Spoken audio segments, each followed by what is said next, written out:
Deputado sira husu sidadaun hotu atau respeita bandeira nasional.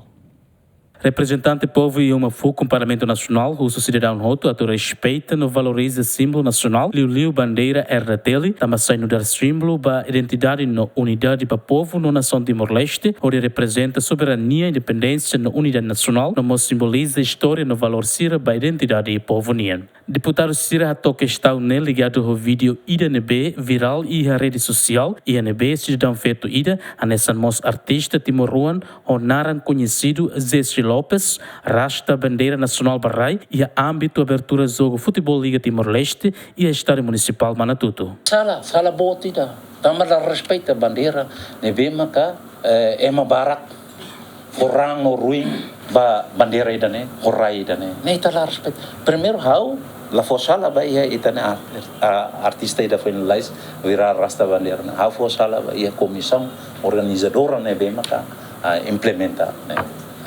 Ida nemak lah preparação nevemak dia. Nessa reflexão era cidadão hotu hotu não é que tem que respeitar bandeira no símbolo nacional né, mas a atmosfera que tem lá a sua intenção que a tu halo desrespeita vai ter bandeira. Bandeira Timor-Leste né antes a tu hari tiding herai da Timor-Leste né. Rai Timor-Leste ni uang barak mak mate barai ba bandeira dan ema barak lakon isi lakon ruing família barak mos uma takatia tambah det luta bokungang dan então tem que respeito ba tani bandeira dan ema hotu he dever para respeita bandeira dan bandeira ni lulik mas dia lulik ni tambah i ruing ni tiding hari i ruing orang ni leten. Então todo tem que respeitar a bandeira, né? Mesmo que a divergência boa todo, mas nem lulik dune.